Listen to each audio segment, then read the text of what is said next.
Buongiorno, ben trovati da Sicilia 24, i titoli del telegiornale.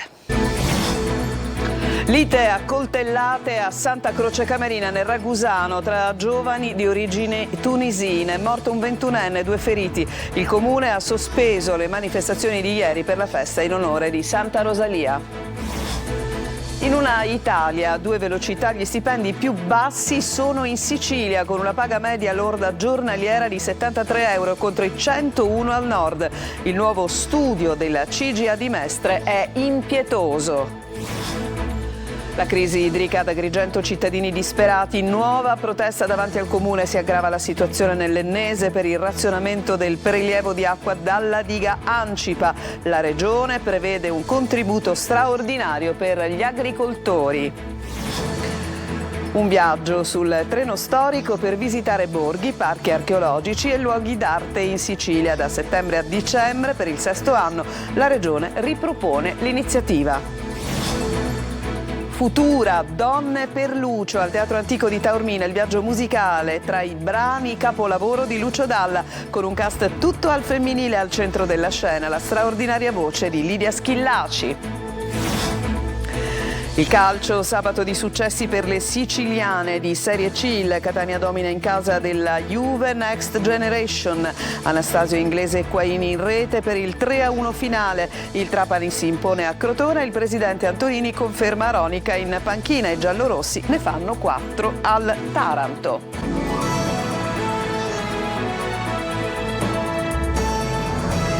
In apertura andiamo a Santa Croce Camerina, siamo nel Ragusano. Ieri sera intorno alle 20 in pieno centro una lite a colpi di coltello che è finita in tragedia, c'è un 21enne morto e 2 i feriti. Sono appunto, questo appunto il bilancio della sanguinosa lite avvenuta probabilmente per futili motivi, ma ci dice tutto Veronica Barbarino. Un momento di festa finito in tragedia a Santa Croce Camerina. Durante i festeggiamenti di Santa Rosalia è scoppiata ieri sera attorno alle 20 una lite per futili motivi tra tunisini. Si sono affrontati a coltellate in pieno centro cittadino, non distante dalla piazza principale e dal municipio. Morto un 21enne. Il ragazzo è crollato a terra esamine, colpito da alcuni fendenti. Altri 2 connazionali nella colluttazione armata sono stati feriti e trasportati dai carabinieri all'ospedale Giovanni Paolo II di Ragusa. Uno ha riportato un taglio alla mano e una volta curato è stato dimesso in manetta. L'altro ha riportato una brutta ferita dalla testa al collo causata dal colpo di un macete. Suturato dai sanitari e ora sotto osservazione in condizioni stabili. A indagare sulla vicenda i carabinieri della compagnia di Ragusa in collaborazione con i militari del nucleo investigativo. Non è escluso che l'omicidio possa essere ricostruito anche grazie alla capillare rete di telecamere di videosorveglianza presenti nel territorio. L'amministrazione comunale ha deciso ieri di sospendere ogni spettacolo. Abbiamo deciso di sospendere lo spettacolo che doveva tenersi in occasione dei festeggiamenti, una scelta obbligata anche per consentire agli inquirenti che hanno lavorato fino alle prime ore di questa mattina di poter svolgere il proprio lavoro in maniera ordinata e in sicurezza. Oggi invece la festa religiosa sarà svolta in maniera regolare ad eccezione dei fuochi d'artificio. Adesso ci occupiamo delle tasche, delle nostre tasche, in particolare dei siciliani che guadagnano meno nel paese, in una Italia sempre più a 2 velocità. Al nord, ad esempio, la paga media giornaliera lorda è di 101 euro e in Sicilia, pensate, di 73. Il divario è nettissimo e il nuovo studio della CGIA di Mestre su questi dati è davvero impietoso. Luca Ciliberti. La forbice tra nord e sud si allarga drammaticamente. Se un occupato al nord Italia percepisce una retribuzione media giornaliera di 101 euro, al sud la stessa retribuzione si abbassa a 75 euro, in Sicilia addirittura 73. Impietosi i dati di un'analisi condotta dall'ufficio della CGIA di Mestre su dati INPS e Istat. A livello regionale la retribuzione media annua lorda dei lavoratori dipendenti della Lombardia è pari a 28.354 euro. In Sicilia Liguria, su scala provinciale la soglia va da un minimo di 14.365 euro l'anno della provincia di Trapani, quartultima in Italia, sino a un massimo di 17.598 euro l'anno della provincia di Siracusa. Le disuguaglianze salariali tra le ripartizioni geografiche sono rimaste e in molti casi sono addirittura aumentate, perché nel settore privato le multinazionali, le utilities, le imprese medio-grandi, le società finanziarie, assicurative e bancarie, che tendenzialmente riconoscono ai propri dipendenti stipendi molto più elevati della media, sono ubicate prevalentemente nelle aree metropolitane del nord. Infine, non va nemmeno dimenticato che il lavoro irregolare, molto diffuso nel Mezzogiorno, da sempre provoca un abbassamento dei salari contrattualizzati. Adesso alla crisi idrica, è una pagina purtroppo sempre estremamente nutrita nei nostri telegiornali. Cominciamo da Agrigento, dove si è svolta una nuova iniziativa di protesta proprio davanti al comune. Questa volta è stata appunto l'associazione Legambiente con i cittadini che sono davvero sempre più disperati. Davide Sarto. Ad Agrigento la piazza Pirandello dinanzi al municipio è da settimane cornice di manifestazioni contro la mancanza d'acqua, organizzate da associazioni, movimenti, comitati civici e dal Codacons, il cui dirigente locale Giuseppe Di Rosa da martedì scorso dimora platealmente in piazza, accampato con una tenda montata d'oltranza fino a quando non interverranno rimedi concreti alla crisi idrica. Adesso ha aderito e partecipato alla mobilitazione anche Legambiente con i rappresentanti del Circolo Rabat di Agrigento. La misura è colma e qui viviamo una situazione in cui in alcuni casi le esigenze della popolazione sono state sottovalutate e soprattutto si viene da un'onda lunga di una gestione idrica del sistema della distribuzione idrica che è stato gestito molto male, con poca efficienza, e anche nella crisi idrica, la crisi idrica non è stata affrontata con equità. Mio marito si alza alle 4 di notte, prima di andare al lavoro, va a riempire i bidoni, li mette nel condominio, piano piano li andiamo salendo, sia io che mia figlia. Mia figlia ha 2 bimbi piccoli e siamo nell'assoluta disperazione. Nel 2024 ancora dobbiamo venire al Comune di Agrigento a protestare, quando al sindaco non interessa nulla, interessa solo la capitale della cultura nel 2025. No, non si può andare avanti così. Ora penso che iniziano le scuole e dobbiamo vedere pure com'è la situazione scolastica, perché le scuole ogni giorno devono garantire l'erogazione idrica, altrimenti non sappiamo neanche se questi ragazzi possono iniziare ad andare a scuola. Nel frattempo, durante un incontro in prefettura ad Agrigento, alla quale hanno partecipato sindaci, vertici e componenti dell'AICA, dell'ATI e di Siciliacque, è stato ribadito che la soluzione a breve termine sono nuovi pozzi e la potabilizzazione di fonti d'acqua già presenti nel territorio, ma che non sono potabili per l'utilizzo umano, e ciò in attesa dei dissalatori. L'AICA ha informato di avere già adocchiato alcuni nuovi pozzi e che è alla ricerca di altre sorgenti. E non è tutto, perché la situazione anche nel resto della Sicilia si fa davvero ancora più grave. Ad esempio nel territorio dell'Ennese si preannunciano altri e ulteriori disagi proprio a causa della riduzione del prelievo di acqua dalla diga Ancipa, che è stato appunto deciso. La Regione però prevede un contributo straordinario per gli agricoltori. Ci fa il punto Francesco Triolo. Avanza la crisi idrica in Sicilia, all'orizzonte ci sono nuove riduzioni nella distribuzione dell'acqua che riguardano il Nisseno, l'Ennese, ma anche il Palermitano, in particolare l'area di Gangi. Sicilia Acque, secondo le indicazioni della cabina di regia per l'emergenza idrica e dell'autorità di bacino della regione, domani darà seguito all'ulteriore fase programmata di razionamento dei prelievi d'acqua dalla diga Ancipa. Il prelievo si ridurrà di 120 litri al secondo, ma 60 litri saranno recuperati attraverso l'acqua proveniente dai pozzi, per cui la riduzione complessiva sarà di 60 litri. A Messina invece è il momento delle valutazioni. In settimana inizierà l'attività scolastica e si sta verificando come distribuire l'acqua negli istituti. Sarà eliminata l'alternanza di 48 ore tra zona A e zona B in centro città. Intanto la Regione ha disposto un contributo da 40 milioni di euro per sostenere le imprese agricole siciliane colpite dalla siccità. La Giunta regionale ha dato il via libera alla proposta di calamità naturale che consente ad adesso di interventi in favore delle aziende che hanno subito danni soprattutto per le colture di cereali, legumi e foraggio. Si tratta di 15 milioni di euro stanziati dal Ministero dell'Agricoltura, della Sovranità Alimentare e delle Foreste e altri 10 milioni previsti nella manovra finanziaria approvata dall'ARS. Altri 15 milioni di euro inoltre saranno erogati con un bando del commissario delegato per l'emergenza idrica per l'agricoltura.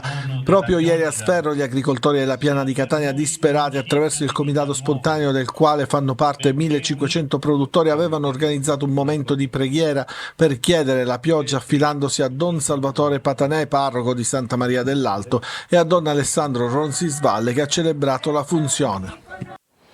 Sangue sulle strade siciliane. Nella notte ad Aragona, nell'Agrigentino, ha perso la vita una 26enne nello scontro frontale tra l'auto sulla quale viaggiava con la famiglia, la vedete, e una vettura con a bordo una coppia. 5 le persone ferite a Palermo. Un 78enne è stato travolto da un motociclista in via Messina Marine. L'investitore è fuggito senza prestare soccorso. L'anziano ferito è stato portato all'ospedale Buccheri La Ferla. Domenica tragica anche nella spiaggia di Marina di Priolo. Un uomo si è tuffato in acqua senza più riemergere nonostante l'arrivo di 2 motovedette della Guardia Costiera. Per lui non c'è stato nulla da fare. È stato ritrovato senza vita a 300 metri di distanza nella stessa spiaggia poco più di un mese fa. Lo ricordiamo, era morto annegato nella stessa zona un 70enne. E adesso cambiamo argomento. Dopo il gran caldo delle ultime settimane, da domani gli esperti prevedono l'arrivo di una perturbazione che porterà pioggia e calo delle temperature su gran parte della Sicilia. Oltre che per il maltempo, saranno giornate difficili per gli ultimi rientri, anche per i trasporti. Da questa notte è in corso uno sciopero nazionale del personale di Ferrovie dello Stato che si concluderà domani alle 2 di notte. In Sicilia 9 i treni soppressi sulla rete ferroviaria, oltre ad alcune limitazioni di percorso in provincia di Catania. Domani scatterà inoltre lo sciopero nazionale di 8 ore dei lavoratori del trasporto pubblico locale, che interesserà, oltre a bus urbani ed extraurbani, anche la metropolitana di Catania, il cui servizio sarà soppresso dalle 9 alle 13 e dalle 16 alle 20. A Catania, paradossi che vi raccontiamo. In piazza Sciascia l'area cardioprotetta scambiata per cestino dei rifiuti, ma vediamolo nel servizio di Tonino De Mana. È anche facile da usare, sono le istruzioni lì, quindi... Però non l'ho mai visti, ecco, in loco. La premessa è d'obbligo. Nella nuova piazza Sciascia il defibrillatore non c'è mai stato, quindi non è stato rubato. Magra consolazione, perché a Catania l'area cardioprotetta, incastonata tra giochi ed altalene, è stata trasformata in cestino per rifiuti, almeno per quelli che non li disseminano per strada. Bottiglie di plastica, cartacee e resti di cibo sono così accatastati nello sportellino che avrebbe dovuto conservare l'apparecchio salvavita. Indignazione e stupore, i sentimenti prevalenti. A Catania molta inciviltà esiste, mi dispiace dirlo. È l'ennesimo atto di inciviltà qui a Lungomare, allora. Sempre peggio, e purtroppo la nostra bella città a volte viene veramente messa in condizioni assurde. Io sono sconvolta da questa città dove essere delle persone per bene ed educate diventa sempre più difficile. Forse su queste cose ci dovremmo realmente riflettere. E poi ci sono gli immancabili incivili capaci di sporcare e gettare rifiuti sulla caratteristica panchina, per terra ed oltre la ringhiera metallica, dove la sporcizia offusca persino la bellezza dello Ionio. Ci occupiamo di turismo, che riparte con la stagione dei treni storici da settembre a dicembre per abbattere anche la destagionalizzazione. Tra le tappe appunto anche ad Agrigento nella Valle dei Templi. Marco Gullà. Per il 6° anno tornano in Sicilia i treni storici della Fondazione delle Ferrovie dello Stato. Il 2024 sarà caratterizzato da un ricco programma che fino al prossimo dicembre permetterà di raggiungere in treno d'epoca le località più belle dell'isola e al contempo di destagionalizzare i flussi turistici. Questo governo punta molto sulla destagionalizzazione, noi dobbiamo fare in modo che il turismo non si riduca notevolmente, così come non avviene invece per le altre regioni nei periodi invernali. Dal 2018 sono oltre 20.000 i turisti che hanno utilizzato i treni storici per visitare borghi, parchi archeologici e luoghi d'arte in Sicilia, 7.004 solo nel 2023. Il programma dei treni storici 2024 in Sicilia prevede 33 appuntamenti e partirà sabato 14 settembre per concludersi domenica 8 dicembre. Noi l'anno scorso abbiamo pensato di posticipare il viaggio del primo treno dal periodo in cui si era pensato, invece lo abbiamo spostato a settembre e lo abbiamo concluso a dicembre, ed è là che abbiamo avuto i primi dati positivi, e cioè che le presenze in quel periodo rispetto al 22 erano aumentate nel complesso del 12%, guardando invece alla componente straniera addirittura del 21%. Tra le destinazioni previste spicca Agrigento con il parco archeologico della Valle dei Templi e soprattutto con il titolo di capitale italiana della cultura 2025. Adesso ci fermiamo, c'è una pausa e rientreremo per andare a Venezia per il Leoncino d'Oro.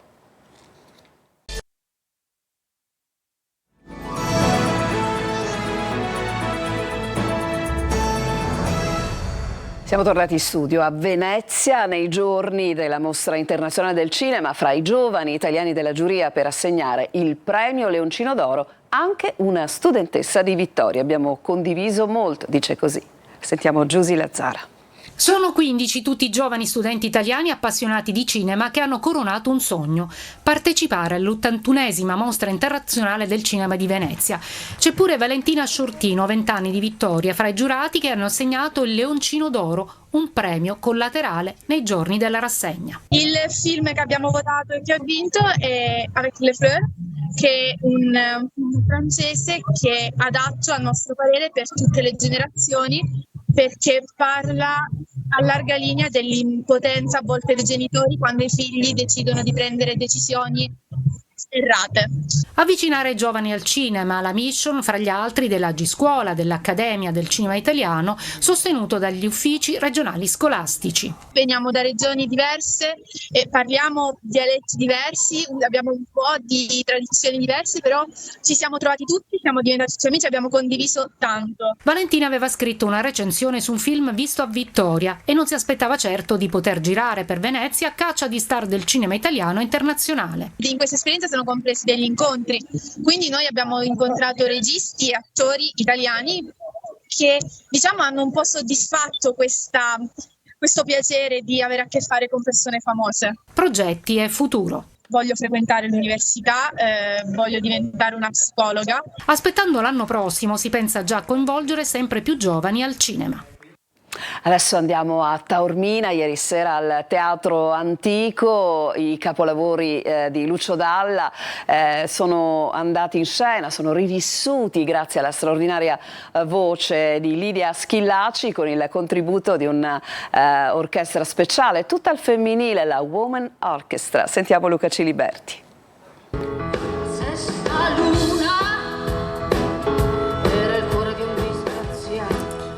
Chissà come avrebbe raccontato il presente, chissà cosa avrebbe visto oggi l'artista visionario, perché Lucio Dalla era geniale, il jazz, il beat, il pop, le sonorità ricercate, ma soprattutto la semplicità dei suoi racconti, profondo e leggero allo stesso modo, eppure mai banale. Hanno come sono tante, hanno permalose. Le canzoni del cantautore bolognese, anche un po' siciliano d'adozione, sono state protagoniste dello spettacolo Futura Donne per Lucio, andato in scena nella suggestiva cornice del Teatro Antico di Taormina, un viaggio musicale tra i brani diventati capolavori della musica italiana.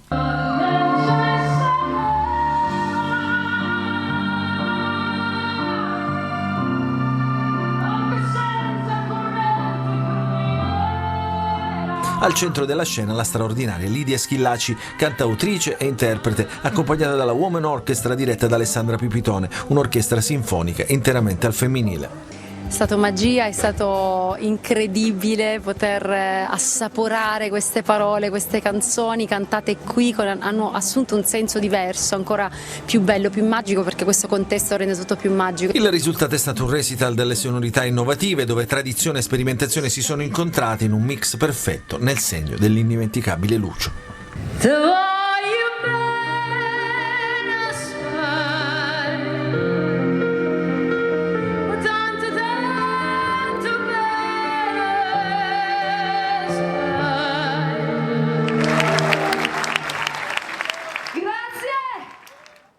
Adesso ci fermiamo ancora, in chiusura del telegiornale il calcio, il successo delle 3 siciliane di Serie C nei nostri servizi, e cominceremo con il successo del Catania che ha battuto il Juve Next Generation in trasferta per 3-1, tra poco.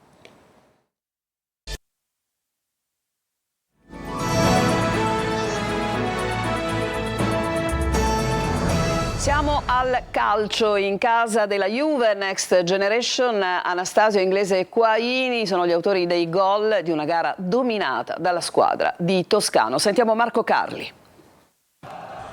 Tenuta mentale, difensiva, la qualità giusta e anche segnali per il futuro. Il Catania vince in casa della Juve Next Gen e, in attesa degli attuali indisponibili, conferma di poter recitare da protagonista. La partita racconta di una squadra in completo controllo fin dall'inizio. A Lunetta viene ingiustamente annullato un gol. Poi però ci pensa Anastasio, su punizione, a regalare la prima esultanza ai tanti tifosi presenti in gran numero anche a Biella per l'occasione feudo rosso-azzurro. Toscano gongola ma resta concreto e ribadisce il suo dogma. Che credo che la resistenza mentale, essere sempre sul pezzo, lavorare sotto pressione ti aiuta poi a gestire i momenti di partita, tra partita e partita, e alla lunga è quello che ti fa arrivare fino alla fine. Aspetto mentale e qualità di molti interpreti. Inglese entra a inizio ripresa e mette a segno il raddoppio. L'anno scorso ho fatto 8 mesi a casa fuori rosa e 3 mesi a Lecco in cui non ho mai giocato, quindi per me già arrivare in queste condizioni già è qualcosa di importante. Qualità e anche segnali. Quando la partita fin lì dominata potrebbe farsi più complicata per via dell'espulsione di Gherardi, trascorre un minuto e si fa buttare fuori anche il bianconero Papadopoulos. E quando Afenaghian pesca l'1-2 con un gran tiro dalla distanza, Quaini ribadisce la sua importanza poco dopo con un gol che mette in ghiaccio i 3 punti. Sono contento soprattutto perché è arrivato in un momento dove la partita si era riaperta e dopo 5 minuti siamo stati bravi a chiuderla. Sono contento perché sono arrivati 3 punti e è la cosa più importante. Successo stagionale per il Messina che ieri sera al Francoscoglio ha superato 4-1 il Taranto, giallorossi con 4 punti in classifica. Sergio Colosi. Il Messina che non t'aspetti, rimonta servita e 4 gol al Taranto, vittoria convincente e 4 punti in classifica dopo 3 giornate. La sera al Francoscoglio era cominciata nel modo peggiore. Dopo 6 minuti Guarrascino gode di libertà a sinistra e Ardizzone ancora di più in area per il vantaggio pugliese. Il minuto 19 fa da spartiacque. Dopo oltre 3 anni d'attesa in casa, l'ultimo nel maggio 2021, al Messina viene assegnato un calcio di rigore, anche se l'episodio del presunto contatto tra Luciani e Del Favero lascia infiniti dubbi e giustifica le proteste degli ospiti. Luciani trasforma e pareggia i conti, nonostante un Taranto più quadrato, pronto però a sciogliersi nella ripresa. Al Messina bastano 24 secondi per il sorpasso, Lia sfonda sulla fascia e Garofalo segna con un destro al volo. I 7 under giallorossi si caricano a 1000 con una condizione fisica figlia del lavoro in ritiro di Modica, mentre dall'altra parte i pugliesi pagano dazio per un ritardo di preparazione dovuto agli acquisti di fine mercato. Pedicillo sfiora quel 3-1 che al quinto segna Natriello, al terzo centro in altrettante giornate. Il Taranto non c'è più, cambi in serie e poco altro. Al quinto minuto di recupero il destro di Frisenna muore all'incrocio dei pali e vale il 4-1 finale. Il Trapani vince 2-1 a Crotone. Antonini affida la panchina ad Aronica fino a fine stagione. Franco Cammarasana. Il Trapani centra allo Scida di Crotone il primo successo in campionato ed a fine gara il presidente Antonini promuove Totò Aronica.